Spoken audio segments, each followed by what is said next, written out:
Hello guys, आपका स्वागत है हमारे चैनल कॉन्सेप्ट क्रैकर में। मैं प्रीत आ गया हूँ आपके लिए हरियाणा बोर्ड का एक और चैप्टर लेकर। आज चैप्टर में हम पढ़ेंगे चैप्टर 1, जिस चैप्टर का नाम है सत्ता की साझेदारी। हमने पिछले पार्ट में पढ़ी थी बेल्जियम की समझदारी। आज पढ़ेंगे श्रीलंका की बेवकूफी, यानी श्रीलंका में बहुसंख्यक के मुख्य तौर पर 4 टॉपिक हैं। देखो, सिंगली एकमात्र राजभाषा। देखो, वो जो श्रीलंका था ना, उसमें ना कई प्रकार की जातियां रहती थी। मैं उसमें से 3 उदाहरण दे देता हूँ आपको। चलो, फर्स्ट सिंगली, और दूसरी तमिल, और तीसरी ईसाई। ठीक है, ठीक है। और उसमें ना सिंगली ना 74% थी, और तमिल थी 18%, और ईसाई थी 7%।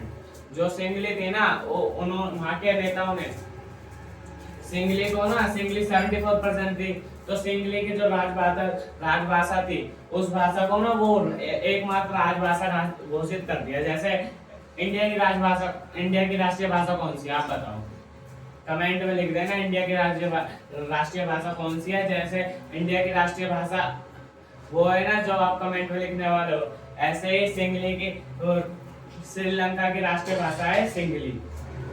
यहाँ के नेताओं ने रख दी क्योंकि यहाँ के 70% लोग सिंगली थे। सेकंड, बौद्ध धर्म।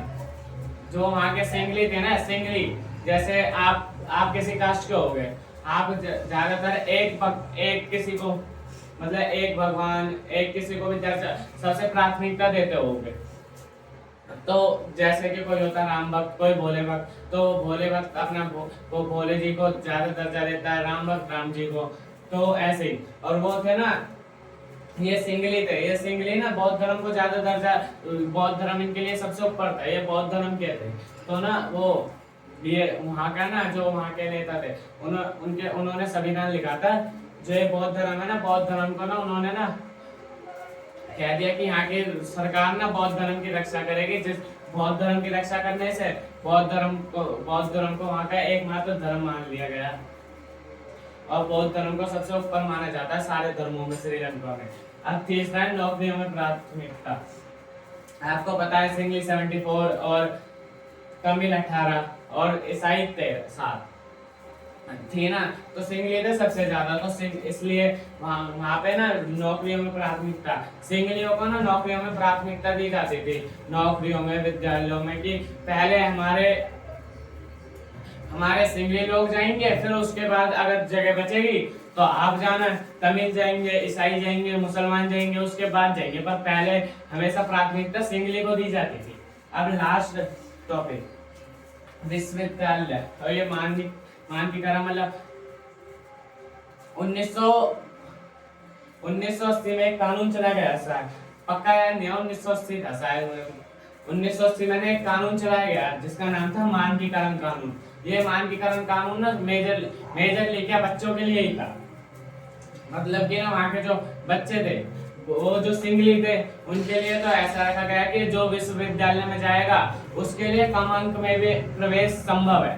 पर जो ये थे तमिल, ईसाई, मुसलमान, इनके लिए ना, जैसे उदाहरण के लिए एससी के लिए 27% है हमारे देश में, और जनरल के लिए 33%। ऐसे ही वहाँ पे ऐसे ही वहाँ पे सिंगली के लिए कम परसेंटेज थी, और बाकी कास्टों के लिए ज्यादा परसेंट उनको लानी पड़ती थी विश्वविद्यालय में जाने के लिए। इसलिए वहाँ पर वो क्या बोलते हैं, वहाँ पर ना तब और कास्टों का स्कूल में जाना मुश्किल हो गया था, क्योंकि ज्यादा परसेंटेज लाना ज्यादा मुश्किल है। तो इसी कारण से वहाँ पर विश्वविद्यालय का कानून चलाया गया है, जिसमें सिंगली को प्राथमिकता दी जाती थी। इसका श्रीलंका में बहुसंख्या का मतलब है कि बहुसंख्यक कौन थे, सिंगली, और अल्पसंख्यक कौन से, अल्पसंख्यक थे तमिल। इनको ना बहुसंख्यक यानी सिंगली को हर चीज में प्राथमिकता दी जाती थी। तो यही था श्रीलंका में बहुसंख्यक। अब मिलते हैं अगले पार्ट में। अगले पार्ट में मैं और कुछ पढ़ाऊंगा। जब तक के लिए थैंक यू।